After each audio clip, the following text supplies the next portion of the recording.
Olá pessoal, tudo bem com vocês? Eu me chamo Cássia Lima, professora de língua portuguesa, então sejam bem-vindos a mais uma aula de formação geral básica. Hoje o nosso foco vai ser falando sobre mecanismo de persuasão e argumentação, ou seja, vocês vão entender a diferença entre um e outro e vão observar na prática como que isso acontece por meio da língua portuguesa, ou seja, quando nós estamos falando de língua, nós estamos falando tanto no aspecto oral, mas também no aspecto visual e também no aspecto de escrita. Então, ao decorrer da aula, nós vamos passo a passo compreender cada elemento desse. Então, para iniciar, eu gostaria de começar com uma pergunta. E qual é ela? Você sabe qual é a diferença entre persuasão e argumentação? Você acredita que é a mesma coisa, são duas coisas que têm o mesmo significado, ou seja, são sinônimos, palavras que têm o mesmo sentido, o mesmo significado, a mesma coesão, a mesma coerência, ou são palavras que são opostas, ou são palavras que se complementam? Então, para iniciar, eu quero que vocês possam refletir sobre isso. O que é a persuasão, o que é a argumentação? Você já observou isso nos textos? A palavra argumentação ela é um pouco mais conhecida, principalmente quando nós falamos lá do nosso texto dissertativo argumentativo, a nossa famosa redação. Nós lembramos logo de argumentos, mas a persuasão ela não é uma palavra tão conhecida assim. Então, vocês sabem o significado dela? Então, agora vocês vão compreender essa definição dessas duas palavras. Argumentar, nesse sentido, é apresentar razões para sustentar uma tese ou ponto de vista. Já persuadir seria convencer alguém a agir ou pensar de determinada forma. Qual é essa relação entre essas duas palavras, essas duas definições? Toda persuasão, ela usa argumentos, mas com a intenção de influenciar. Vocês devem estar se perguntando, professora, mas o significado, a definição desses dois pontos, eles ficaram confusos, porque uma complementa a outra, são significados muito parecidos. Como que eu posso diferenciar uma palavra da outra, já que a persuasão ela faz uso também de argumentos? Para vocês diferenciarem, é bem simples. Por quê? A persuasão ela tem uma característica mais específica que é o quê? Influenciar, ou seja, ela vai influenciar você a agir, a pensar daquela forma, tem muito a ideia de convencimento. As propagandas, elas são um exemplo disso, porque ela quer convencer ali o seu comprador a comprar o produto ao qual está envolvido ali no marketing de propaganda. Então, eles usam muito esses argumentos de persuasão, essa intenção de influenciar. E essa intenção de influenciar, ela vem com um apelo emocional e estratégico. Já quando nós falamos mais no sentido de argumentação, esses argumentos eles são usados mais de uma forma lógica, mas com apego à racionalidade, à razão. Por isso que quando você vai lá elaborar a sua redação, o texto dissertativo argumentativo, você sempre coloca argumentos no sentido referenciados em dados, estatísticas, fatos reais, verídicos, sem levar um apelo emocional. Então, nesse sentido, os elementos da argumentação, ele tem essa tese, que é a ideia central defendida pelo autor ou autora. Esses argumentos, eles procuram a razão que vão sustentar essa tese e tem essas estratégicas por meio de quê? De exemplos, analogias, autoridade e se for mais voltado para o lado da persuasão, também tem essa relação com o quesito emoção. Ou seja, quando você tem uma tese, você precisa defender essa tese até o final. Sabe quando tem um debate em sala de aula que é dividido em dois grupos e cada grupo vai defender um ponto de vista, vai defender ali uma tese? Vocês precisam o quê? Usar argumentos, vocês precisam sustentar aquilo que vocês estão defendendo. Porque já pensou você está apresentando um trabalho nesse formato de debate, discussão e você for apenas com conhecimentos prévios, com aquela linguagem coloquial, eu acho, tipo assim, isso não sustenta o seu argumento. Então, toda vez que vocês estiverem nesse processo, tanto oral quanto escrita, você precisa exemplificar a sua tese, você precisa defender o seu ponto de vista até o final por meio de analogias, referências, porque isso dá credibilidade ao seu texto e ao seu discurso. Então, nessa relação, nós temos os tipos de argumentos, que é esse de autoridade, que você vai citar especialistas ou obras, ou seja, aquilo que você está discutindo, seja em um relatório acadêmico, seja em outro tipo de modalidade de escrita.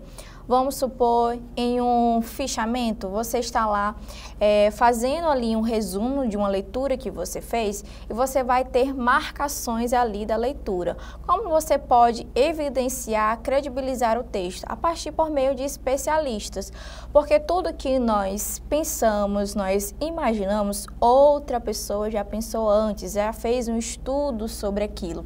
É por isso que quando você faz um trabalho, os professores sempre falam da importância das referências, porque por mais que você acredite que você tenha ali aquela capacidade individual de escrever sobre algo, não foi somente você que está escrevendo sobre aquilo, outra pessoa já escreveu antes.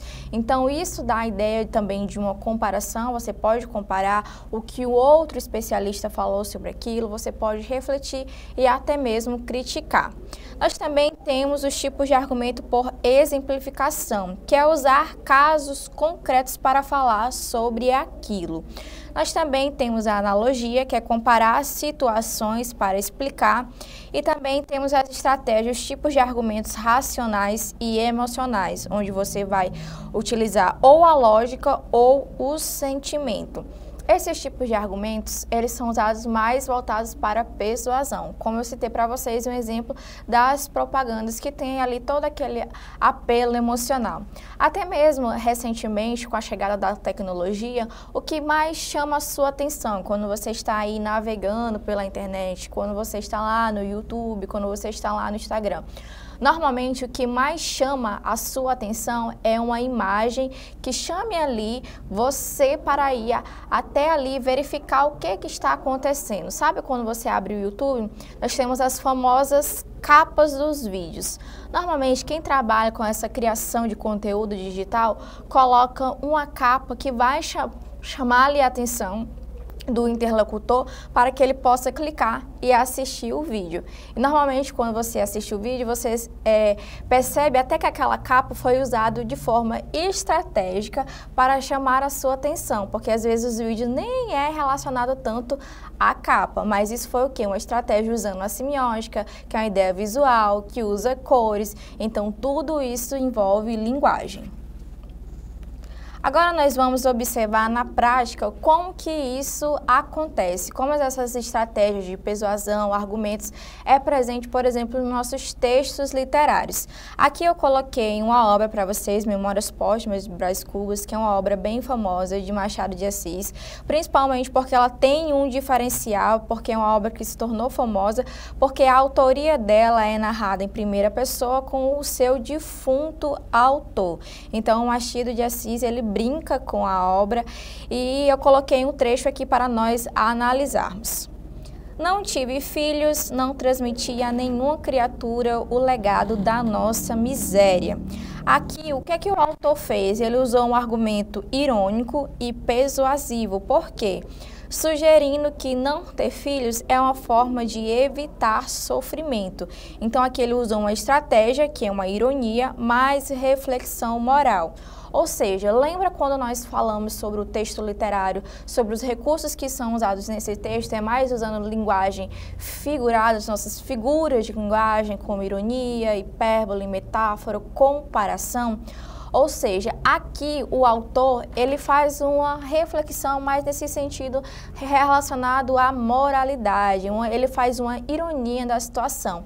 Ou seja, como ele vivia ali em um estado que não era tão adequado, não ter filhos seria uma maneira de evitar prolongar esse sentimento, por exemplo, a outras gerações. Então, ele faz essa persuasão com a ideia de influenciar e convencer e usar essa estratégia de ironia. Coloquei mais um exemplo para vocês observarem a partir da obra Sermão da Sexagésima. Essa também é uma obra bem conhecida que tem mais esse cunho religioso, que foi escrito pelo padre Antônio Vieira. E aqui, como se trata de uma obra religiosa, qual a intenção? Essa obra ela é um viés religioso católico. Então, o padre aqui, por meio de sermões, ele tenta convencer o leitor ali e incentivar também com esse viés religioso. Então, aqui eu coloquei um trecho para vocês, vamos fazer a leitura. Pregamos muito, mas frutificamos pouco, porque não pregamos como devemos.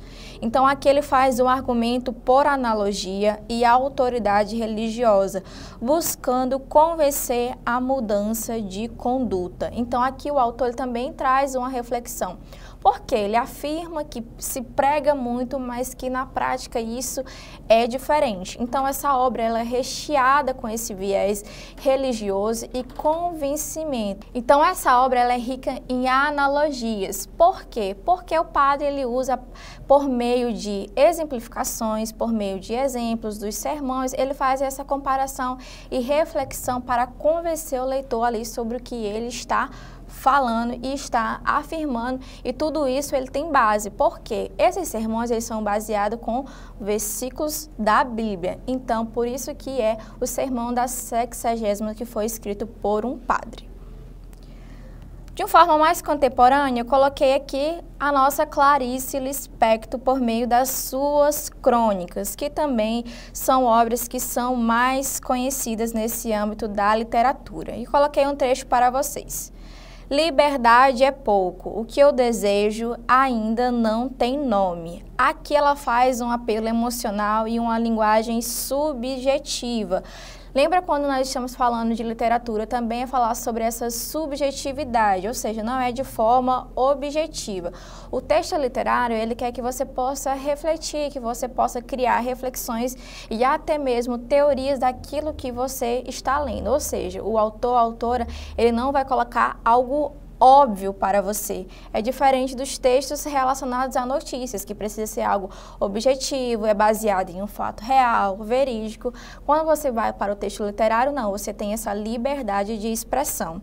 Então, aqui, ela usou essa linguagem subjetiva para persuadir sobre a busca do indizível, ou seja, aquilo que não está visível, aquilo que não é palpável. Ela fala que a liberdade é pouco e o que o desejo ainda não tem nome, ou seja, não é existente. Então, todas essas obras que eu coloquei aqui para vocês, já com esse spoiler, falando um pouco sobre cada livro, também é para despertar essa curiosidade de vocês, para que vocês possam ler essas obras e observar na prática como esses marcadores, esses elementos do discurso, eles são presentes.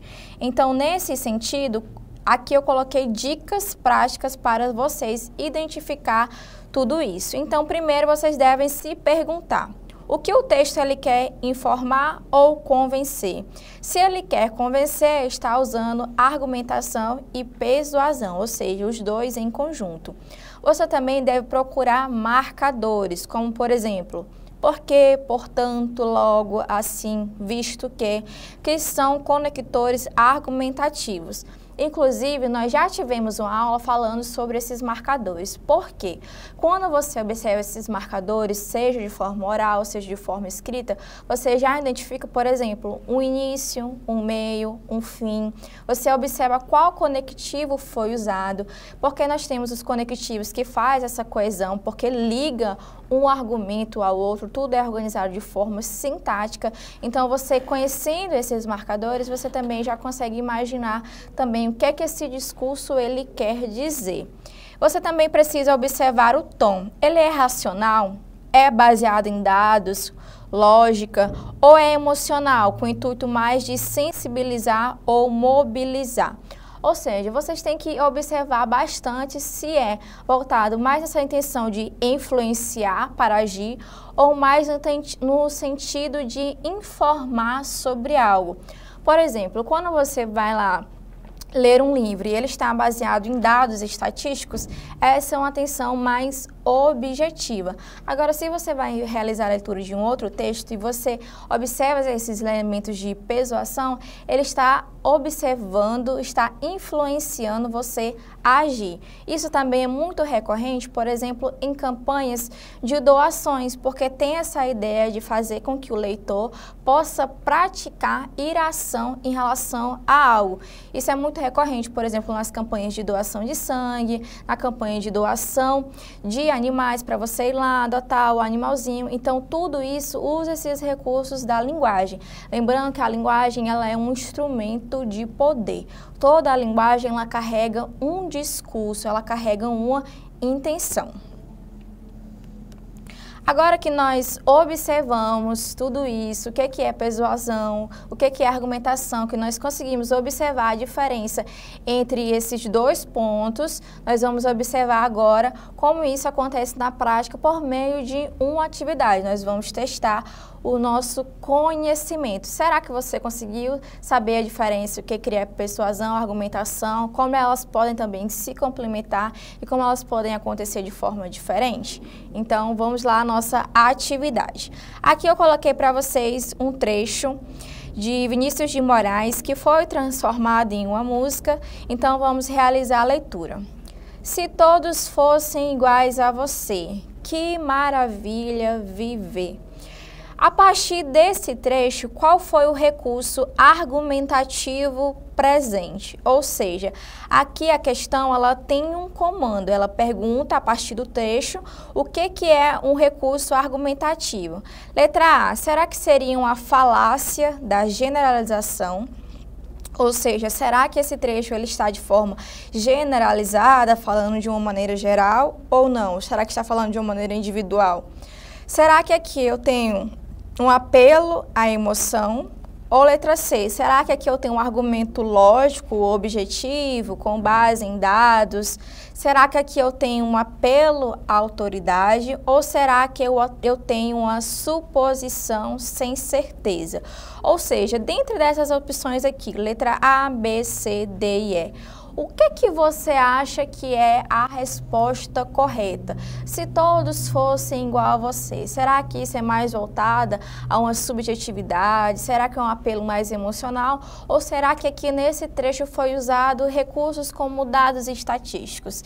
E aí, o que é que vocês acham? Qual seria o nosso gabarito? Depois que vocês marcarem aí a alternativa que vocês acham, vamos seguir para a nossa correção. Conforme o trecho, conforme foi passado de Vinícius de Moraes, qual recurso argumentativo foi presente? Aqui nós temos um apelo à emoção. Por quê? Se todos fossem igual a você, traz muito essa ideia voltada ao emocional e também uma ideia de comparação. Se todos fossem igual a você, seria melhor viver. Ou seja, a vivência do mundo, ela seria melhor. Então aqui traz mais um apelo emocional de convencimento, esse apelo mesmo de influenciar a agir. Por quê? Quando você observa esse trecho, você percebe que você pode ter uma mudança até mesmo de personalidade. Porque se você fosse basear, por exemplo, essa pessoa que está sendo referenciada no trecho, o mundo ele seria bem melhor. Então aqui a gente não tem essa falácia da generalização, a gente não tem esse âmbito de forma geral, nós não temos esse argumento lógico, nós não temos esse apelo à autoridade e também não temos uma suposição sem certeza.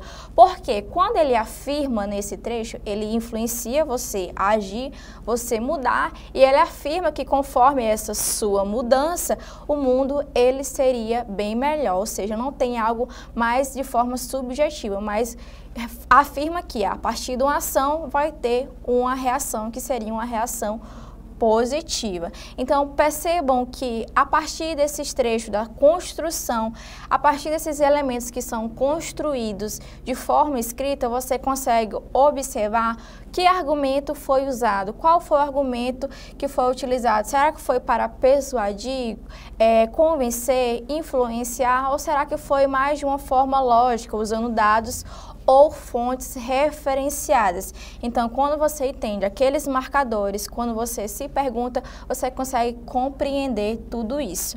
Então, a partir de tudo isso que foi visto, vamos para mais uma questãozinha para fixar mais ainda o nosso conteúdo.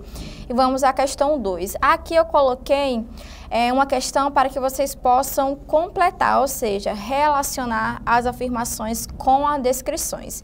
Então, vamos lá. Relacione a estratégia argumentativa com o exemplo. Primeiro, nós temos apelo à autoridade. Segundo, apelo à emoção. E terceiro, o uso de hipérbole. Se você não lembra o que é uma hipérbole, lembra lá das nossas figuras de linguagem. É quando você fala de algo de forma exagerada. Você intensifica ali o que você está dizendo, só a intuito de revisão mesmo. Então, vamos lá. Vamos à primeira frase. Camões já dizia que amor é fogo que arde sem se ver. Será que isso é um apelo à emoção? Será que isso é um hipérbole? Ou será que isso é um apelo à autoridade? Vamos à segunda afirmação. 1000 vezes te disse para não partir. Será que isso é um apelo à autoridade ou um apelo à emoção? E por último, quem ama não pensa, sente. Isso está usando hipérbole, ou seja, um exagero ali do que se está afirmando, ou será que é um apelo à emoção? Então, onde você acredita que é o número 1, você coloca aí, preenche com o número 1. Onde você acredita que é o número 2, apelo à emoção, você também vai fazer essas marcações, você vai preencher essas lacunas. Então, vamos lá ao nosso gabarito. Aqui percebam, aqui nós temos um apelo à autoridade na primeira afirmação, porque Camões já dizia que amor é fogo que arde sem se ver. Nós temos esse apelo aqui mais voltado à autoridade. Por quê? Aqui, essa afirmação, ela está usando uma exemplificação, ou seja, ela está referenciando. Quem foi a referência que foi utilizada aqui? Foi Camões. Segundo, 1000 vezes te disse para não partir. Isso nós temos um exagero de fala. Por quê? Será que a pessoa que está enunciando, ela fala realmente 1000 vezes? Não, por isso que aqui nós temos um exagero de fala. É igualmente quando você fala que está morrendo de fome. Aqui você também tem uma figura de linguagem. Por quê? Existe de forma prática, real, essa questão de falecer quando se está com fome, quando você faz esse comentário, por exemplo, quando você está algumas horas sem comer apenas, isso na prática não é real. Então você tem ali um exagero de fala, um hipérbole, um exagero ali voltado também à emoção. Então por isso que a frase número 2 é o gabarito número 3, porque nós temos esse uso de exagero. Já, por último, a afirmação número 3, quem ama não pensa, sente, é um apelo mais voltado à emoção, porque está falando aí de sentimentos e tem todo esse envolvimento. Então, essa foi mais uma questão para fixar aí o conteúdo na mente de vocês. Agora nós vamos ao nosso resumo da nossa aula. O que você compreendeu até aqui? Então vamos lá. Hoje nós falamos sobre persuasão e argumentação. Ou seja, nós observamos que a persuasão ela tem mais esse sentido de influenciar atitudes, crenças ou comportamentos. Nós também observamos como a argumentação ela vai se sustentar por um ponto de vista, com razões e provas, como a nossa famosa tese. Nós temos os tipos de argumentos, como a autoridade, que é apoio em especialistas ou fontes confiáveis, causa e consequência, relação entre fatos, exemplificação, analogias, valores como ética, moral, justiça e liberdade. Nós também observamos os recursos de persuasão, como apelo à emoção, sentimentos, medo, esperança, amor. Observamos também como as figuras de linguagem elas são presentes nisso tudo, como a hipérbole, que é um exagero para dar ênfase, a ironia, que é uma crítica implícita, a repetição para fixar uma ideia e sempre usando também aquela pergunta retórica, questionar, sem esperar resposta. Então essa foi a nossa aula de hoje, observando como a persuasão, como a argumentação ela é presente não somente nos textos literários, mas também se é presente como, por exemplo, as propagandas, as notícias também, elas têm ali também, por mais que seja de forma implícita, alguns editoriais, eles também têm essa carga emocional, esse apelo estratégico ali de convencimento de leitura. Ou seja, quando você observa esses marcadores, você também se torna mais uma pessoa crítica e reflexiva. E também observando como a linguagem ela é um instrumento de poder. Então aqui também estão as referências da nossa aula, porque toda a aula ela é pensada, ela é criada, os exemplos eles são separados de forma criativas também para chamar a atenção de vocês e tornar a aula mais dinâmica. Então muito obrigada pela sua atenção e eu conto com vocês nas nossas próximas aulas e até mais e tchau, tchau!